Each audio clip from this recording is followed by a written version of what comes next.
Cette émission vous est présentée en partenariat avec la Société d'histoire du Lac-Saint-Jean, dont les services mettent en valeur le patrimoine et le territoire dans une perspective d'apprentissage collectif. Bonne émission! Mémoire de lieu est rendu possible grâce à la participation financière de la résidence funéraire Lac-Saint-Jean, propriété exclusive des gens du milieu qui accompagne et soutient les familles des gens endeuillés depuis plus de 3 décennies avec respect et compassion.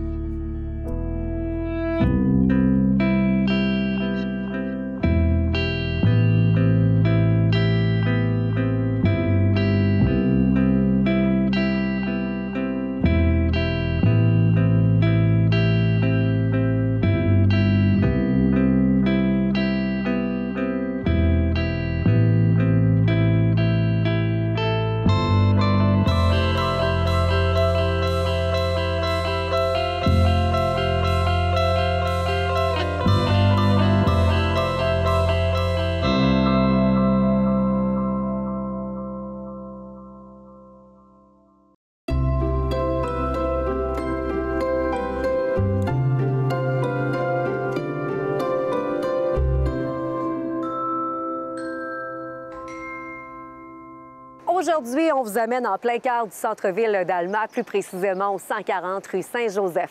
Un bâtiment qui prend place dans le paysage almatois depuis sa construction. Inauguré en décembre 1932, l'Hôtel de Ville est certainement un édifice patrimonial marquant de notre histoire. Bienvenue à Mémoire de lieu.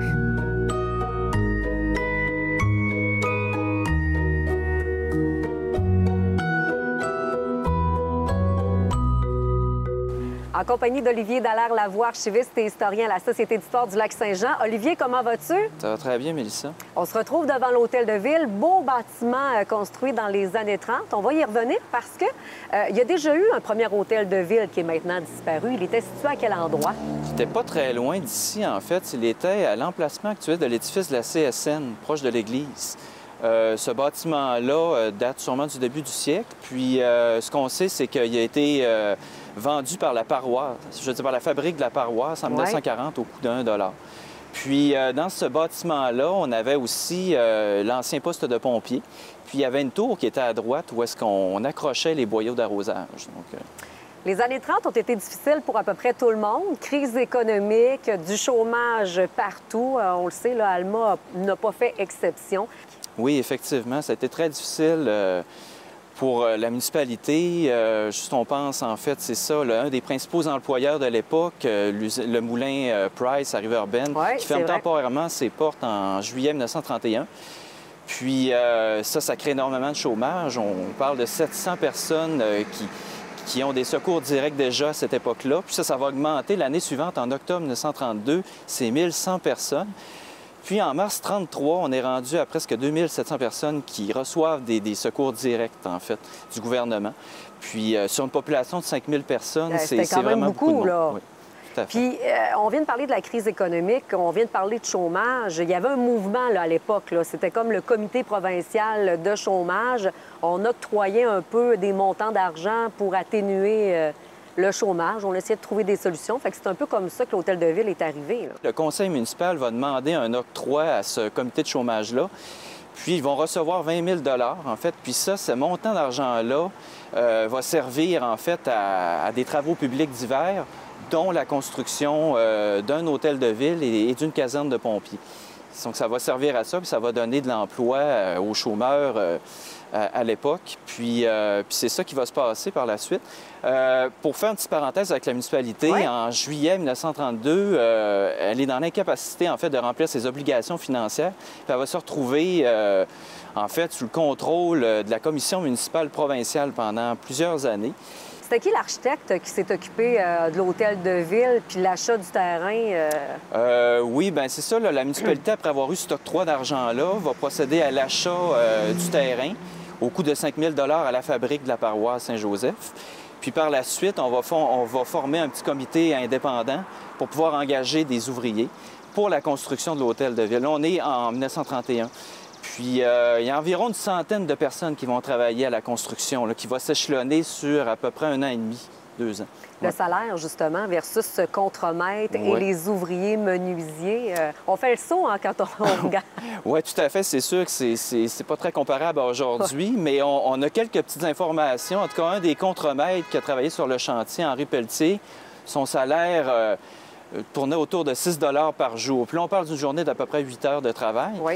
Pour ce qui est des ouvriers, là, on parle des charpentiers, des maçons, des menuisiers. Eux, ils gagnaient, ça dépend aussi, en fait. Un ouvrier qui avait un cheval avec lui pouvait gagner 30 sous de l'heure. Puis un ouvrier qui avait 2 chevaux, ça pouvait aller à 50 sous. Olivier, depuis les dernières années, on parle beaucoup d'acheter local, d'encourager nos entreprises. Et si on regarde l'hôtel de ville, il n'y a pas plus local que ça. Là. Quand on dit qu'on prenait des matériaux très, très locaux... Oui, vraiment, des matériaux maison. En fait, c'est pris vraiment juste à côté d'ici, dans la petite décharge, la pierre de granit noir qui provient de là, puis un petit peu aussi de l'île Saint-Anne. Donc, on peut imaginer que pour le transport, ça a été plus facile aussi pour l'époque.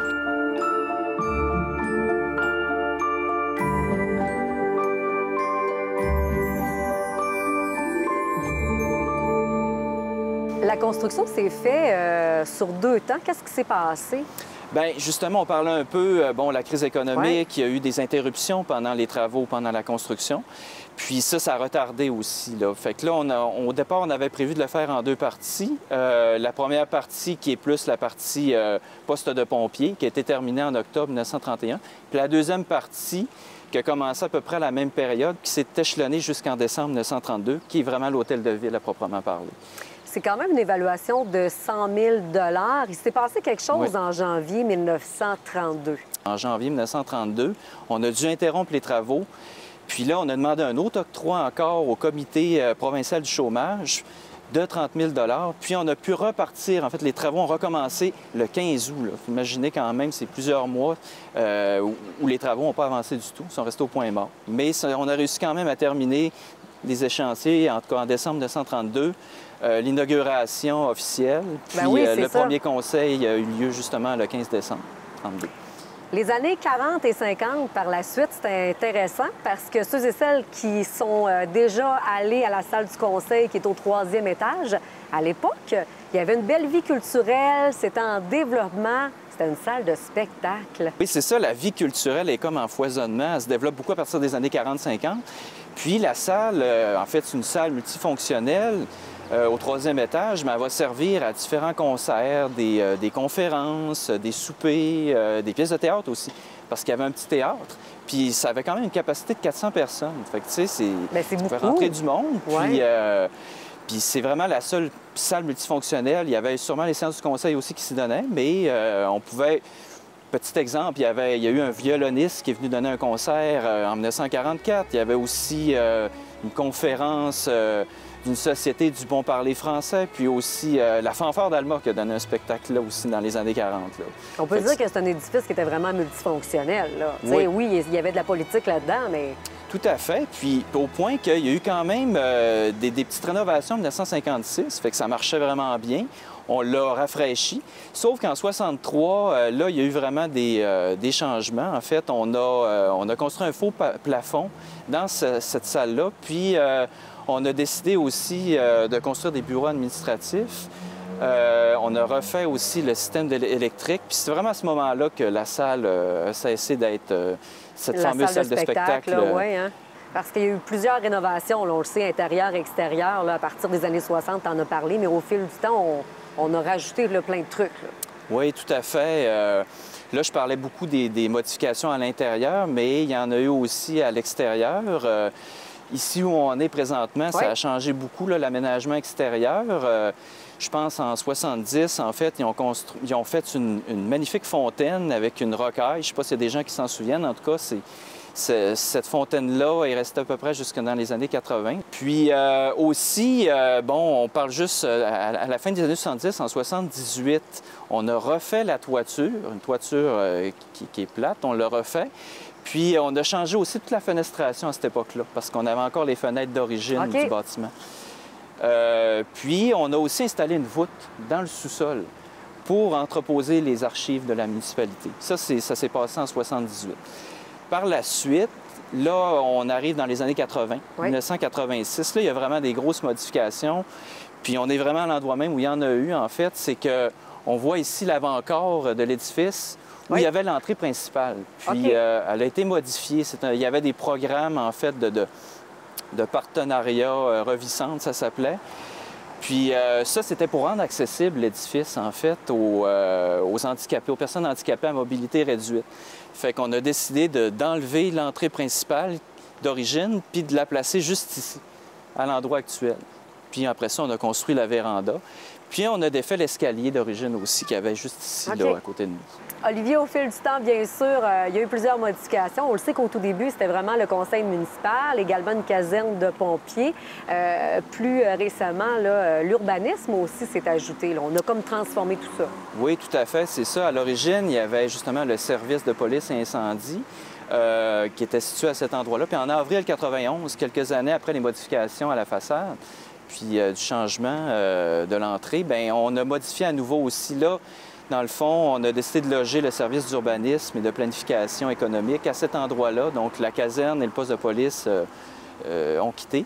Puis là, on a dû aussi modifier. En fait, il y avait des portes là, pour les camions de pompiers. Oui. Puis ça a été modifié aussi. Puis on a aménagé des bureaux administratifs à cet endroit-là. Donc, des grosses modifications à l'intérieur. Je pense aussi qu'il y a un ascenseur également qui a été installé dans l'édifice pour rentrer dans les normes, dans le fond, du ministère du Travail. Donc, l'édifice, c'est un édifice public, donc il fallait qu'il réponde à des normes.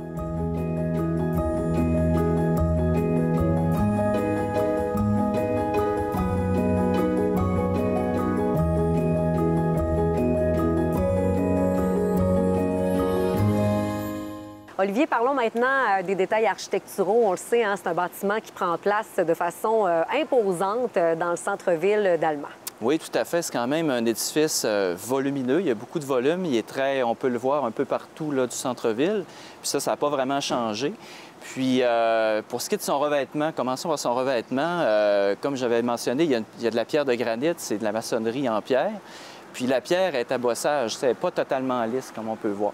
Puis pour ce qui est aussi de l'ornementation, juste en haut, en fait, de l'avant-corps, on voit une pierre millésimée 1932, l'année de construction où ça s'est terminé. Puis au-dessus, une belle table décorative où c'est écrit Hôtel de Ville. C'est sûr, c'est un édifice quand même ancien. Puis on a dû refaire le rejointement des pierres tout récemment, en fait, dans les années 2010. En 2012 et 2015, il y a eu des travaux de rafraîchissement extérieur. Puis c'est surtout en 2015 qu'on a travaillé là, le rejointement. Les ouvertures ont changé de fonction à travers le temps, mais même si on les a dénaturées un petit peu, c'est quand même dans l'ensemble semblable. Ça a gardé les mêmes dimensions, comme on mentionnait l'ancien poste de pompier. Ouais. On a gardé les ouvertures sensiblement pareil, même si on a mis des fenêtres. Puis même si la fenestration a changé, ça garde quand même les mêmes dimensions d'origine. Donc le bâtiment, pour ça, il garde quand même son style. Puis il y a une affaire que j'aimerais mentionner aussi pour terminer, Mélissa, c'est tout récent, en septembre 2021. L'édifice, il y a eu un règlement municipal, en fait, qui a cité l'Hôtel de Ville comme édifice patrimonial. Olivier, merci beaucoup de nous avoir raconté l'histoire de notre Hôtel de Ville. Encore une belle fierté. Puis comme tu l'as mentionné, il est devenu patrimonial depuis 2021. Oui, c'est tout récent. Merci. Ça fait plaisir. Au revoir.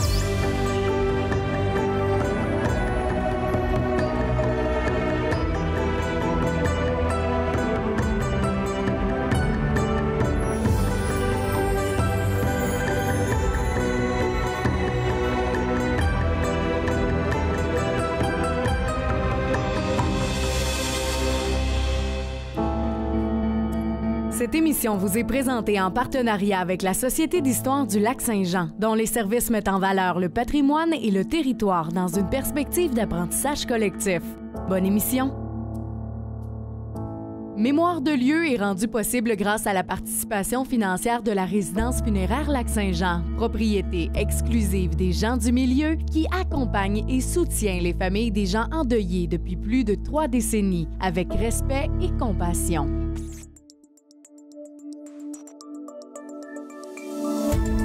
Cette émission d'Accès est appuyée par Cogeco et est rendue possible grâce à la collaboration de la communauté avec Nous TV.